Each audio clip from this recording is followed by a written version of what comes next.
بسم اللہ الرحمن الرحیم۔ لاٹری کے حوالے سے سوال کیا جاتا ہے کہ کیا لاٹری کا ٹکٹ خریدنا جائز ہے یا نہیں۔ دنیا بھر میں لاٹری کی مختلف قسمیں ہو سکتی ہیں، مگر اس وقت میں دو قسمیں آپ کے سامنے بیان کر رہا ہوں۔ ایک ایسی ہے کہ جو جائز ہے اور دوسری ایسی ہے کہ جو جائز نہیں ہے۔ مثلا ہمارے یہاں پاکستان میں پرائز بانڈ خریدے جاتے ہیں اور اس کا انعام نکلتا ہے۔ اگر پرائز بانڈ اس نیت سے خریدے گئے ہیں کہ بس میں پیسوں کی حفاظت کی خاطر یہ لے رہا ہوں اور اگر انعام نکل آیا تو وہ انعام بھی لے لوں گا۔ اگر اس ارادے سے پرائز بانڈ خریدے گئے ہیں اور اس کے بعد اس کا انعام نکل آتا ہے تو کوئی حرج نہیں، پھر یہ انعام استعمال کرنا جائز ہے، پورا انعام استعمال کیا جا سکتا ہے آیت اللہ ثانی کے۔ اور اسی طرح سے دنیا بھر میں جو بینک خدمات انجام دیتے ہیں ان میں بجائے اس کے کہ وہ پروفٹ ادا کریں، وہ لاٹری کا سسٹم رکھتے ہیں۔ چنانچہ جن لوگوں نے بھی اکاؤنٹ کھول رکھے ہیں ان کے اکاؤنٹ کی لاٹری نکلتی ہے ماہانہ یا 6 مہینے کے اعتبار سے، جو بھی طریقہ ہو ان کا۔ اور لاٹری میں جتنے بینک اکاؤنٹ ہولڈر ہیں ان کے نام کی جو لاٹری نکلتی ہے، پھر لاٹری کا پیسہ اس کو دیا جاتا ہے۔ اگر بینک میں اکاؤنٹ کھلوانے والے نے اس نیت کے ساتھ اور اس ارادے کے ساتھ اکاؤنٹ کھلوایا ہے کہ میں تو فقط اپنا پیسہ بینک میں جمع کروانا چاہتا ہوں اور بینک میں پیسے کی حفاظت یا کوئی اور بھی ارادہ جو بھی ہے اس کا، اس کے لیے میں نے یہ اکاؤنٹ کھولا، لاٹری کے ارادے سے یہ اکاؤنٹ میں نے نہیں کھولا، اور اگر اس کے نام لاٹری نکل آئے تو کوئی حرج نہیں، یہ لاٹری یہ استعمال کر سکتا ہے، اس کا پورا مالک بن جائے گا۔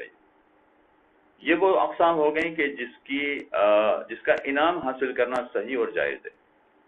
دوسری لاٹری وہ ہوتی ہے کہ جو باقاعدہ بیچی جاتی ہے، وہ چاہے 50 روپے میں بیچی جائے یا 500 روپے میں بیچی جائے، یا یورپ اور امریکہ جیسے ممالک میں بڑی بڑی لاٹریاں بھی ہوتی ہیں۔ وہ لاٹری اس نیت سے خریدنا کہ میں انعام کی خاطر یہ لاٹری کا ٹکٹ خرید رہا ہوں، یہ جائز نہیں۔ لہذا کہیں بھی لاٹری کا ٹکٹ خریدنا کہ جس میں انعام ہی کا ارادہ ہو اور انعام ہی کی لالچ ہو، اس ارادے اور لالچ کے تحت لاٹری کا ٹکٹ خریدنا جائز نہیں۔ ہاں، اگر فرض کیجئے کہ کسی نے اس ارادے سے لاٹری کا ٹکٹ خریدا کہ چونکہ یہ لاٹری والا پیسہ کسی اچھے کام میں استعمال ہوگا تو کوئی حرج نہیں ہے۔ مثلا تعلیم کے فروغ کے لیے وہ پیسہ استعمال ہوگا، اس کے لیے انہوں نے لاٹری نکالی ہوئی ہے، یا کھیلوں کے فروغ کے لیے وہ پیسہ استعمال ہوگا، لہذا اس سلسلے میں لاٹری نکالی گئی ہے۔ تو کسی بھی جائز کام کے لیے انہوں نے لاٹری کا طریقہ کار ایجاد کیا ہے اور اختیار کیا ہے، اور وہ پیسہ پھر اس کام میں استعمال کریں گے، چاہے وہ کھیلوں کا فروغ ہو یا تعلیم کا فروغ ہو یا کوئی اور کار خیر ہو۔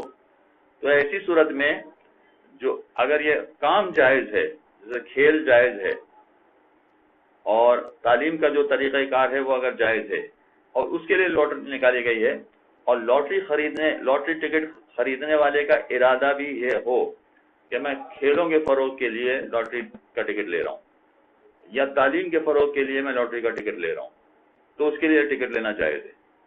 اب اس کا ارادہ تو یہ تھا کہ تعلیم یا کھیل کے فروغ کے لیے ٹکٹ خریدنا چاہتا ہے، اب بعد میں اگر فرض کیجئے کہ اس کو اس ٹکٹ پر انعام نکل آئے تو پھر یہ انعام لینا جائز ہو جائے گا، پھر کوئی حرج نہیں، پھر کوئی قباحت نہیں۔